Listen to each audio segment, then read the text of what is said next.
یہ نیا غزہ ہوگا اور یہ والا پرانا غزہ تھا، اور آج کل غزہ کچھ اس طرح دکھتا ہے۔ اب آپ مجھے بتائیں، یہ جو نیا غزہ ہے یہ غزہ کے پرانے شہریوں کے لیے بنایا جا رہا ہے؟ سر، آپ سے بڑا بیوقوف اس دنیا میں کوئی نہیں۔ سر، گیم پلان بڑا سمپل تھا۔ اگر نیا غزہ بنانا ہے تو پرانے غزہ کو ختم کرنا تھا۔ اس کے لیے حماس سے غلطی کرائی گئی، ان کے اندر فیڈ کیا گیا کہ آپ لوگ اسرائیل کے شہریوں پہ اٹیک کریں، اس کا آپ کو یہ فائدہ ہوگا، وہ سرنڈر کر دیں گے۔ حماس نے وہ غلطی کی، اس ٹریپ میں آئے، اس کے بدلے میں جواز بنا کے اسرائیل نے غزہ کو اس حالت میں بدل دیا۔ کرائسس کریٹ جب ہوتے ہیں نا تو عقل مند امیر بزنس مین جو ہوتا ہے نا، وہ اس کرائسس سے اپرچونٹی کریٹ کرتا ہے اور وہاں سے اربوں خربوں ڈالر کما لیتا ہے۔ لیکن اگر آپ طاقتور، عقل مند پلس امیر بزنس مین ہیں تو آپ پہلے کرائسس کریٹ کرتے ہیں، اس کے بعد اس کرائسس سے اپرچونٹی کریٹ کرتے ہیں اور بلینز نہیں ٹریلینز آف ڈالر کما جاتے ہیں۔ پلان سر بڑا سمپل ہے۔ جو سوئٹزرلینڈ کے اندر جیرڈ کرشنر نام کا بندہ ہے، وہ سب کو پتا ہے کہ ٹرمپ کا داماد ہے۔ اس نے نیا ماڈل پیش کیا کہ نیا غزہ ایسا ہوگا۔ اس کے لیے ایک نیا بورڈ بنایا گیا، امن بورڈ، جس کے اندر پاکستان بھی شامل ہے۔ سب ممالک ایک ایک ارب ڈالر جو ہے اس کے اندر اپنی امداد ڈالیں گے جو غزہ کے اوپر لگائی جائے گی۔ یعنی کہ یہ رکن ممالک ایک ایک ارب روپیہ دیں گے۔ اس بورڈ کا چیئرمین کون ہوگا، اس کا پریزیڈنٹ کون ہوگا؟ پریزیڈنٹ ٹرمپ ہوں گے، اور ان کے پاس پاور ہے کہ وہ جس کو چاہیں اندر انٹر کریں بورڈ کے اندر، جس کو چاہیں فارغ کر دیں پیسے لے کے۔ اچھا، اس کے اندر جو نئی کمپنیاں کام کریں گی، جو پورے غزہ کو بلڈ کریں گی، یہ جو نیا غزہ دکھایا جا رہا ہے جیرڈ کرشنر صاحب کی طرف سے، اس کے سارے ٹھیکے دینے کا اختیار بھی کس کے پاس ہوگا؟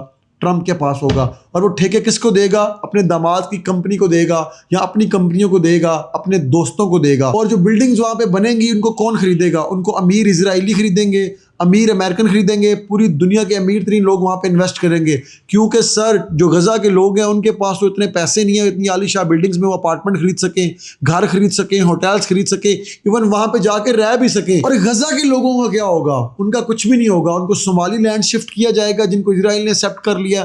ان کو پاکستان شفٹ کیا جائے گا، ان کو UAE شفٹ کیا جائے گا، ان کو مصر میں شفٹ کیا جائے گا بارڈر کھول کے، اور دنیا کے دوسرے ممالک میں ان کو سیٹل کیا جائے گا۔ 14-15 لاکھ جو لوگ بچ جائیں گے، باقیوں کو تو آلریڈی وہ شہید کر چکے ہیں یا زخمی کر چکے ہیں، یا لوگ چھوڑ کے کہیں نہ کہیں جا چکے ہیں۔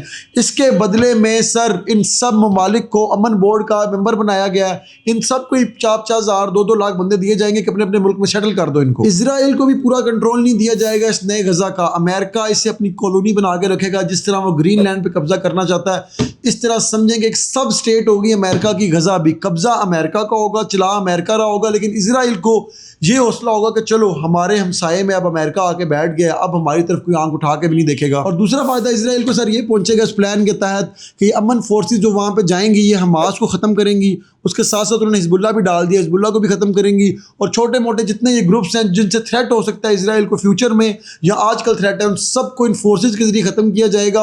اور اسرائیل صرف دور بیٹھ کے تماشا دیکھ رہا ہوگا، صرف ٹارگٹ بتاتا جائے گا کہ اس کو ختم کر دو، اس کو ختم کر دو۔ اور دوسرا UN سے اسٹیمپ بھی لگوائی جائے گی اس کے اوپر کہ آپ لوگ بہت اچھا کام کر رہے ہیں، ویل ڈن۔ ٹرمپ اور اس کو خاندان اربوں خربوں کما لیں گے ڈالرز کنسٹرکشن کر کے اور یہ سارا بلڈ کر کے۔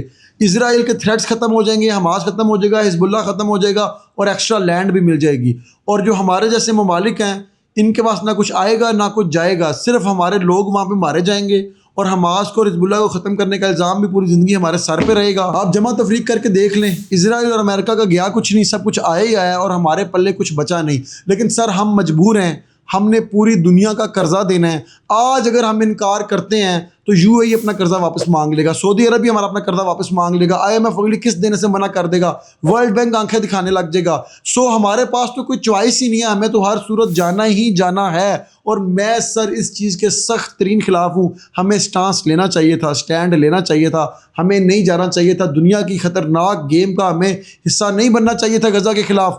فلسطین رہے گا لیکن مائنس غزہ رہے گا، یہ پلان آپ لکھ کے رکھ لیں جو میں آپ کو آج دے رہا ہوں۔ اسرائیل کب سے ویٹ کر رہا تھا غزہ کے رستے، اس سے سمندری رستہ چاہیے تھا تجارت کرنے کے لیے، وہ بھی کھل ڈل کے اس کو مل جائے گا۔ دوسرا حماس جو ہمیشہ اس کے لیے تھریٹ رہا ہے وہ ختم ہو گیا، اور تیسرا اسرائیل کو ہاتھ بھی نہیں لانا پڑا اور اس کے سارے دشمن صفحہ ہستی سے مٹ جائیں گے، اور اسرائیل کھڑا ہو کے آئرن ڈوم کے پاس تالیاں بجا رہا ہوگا۔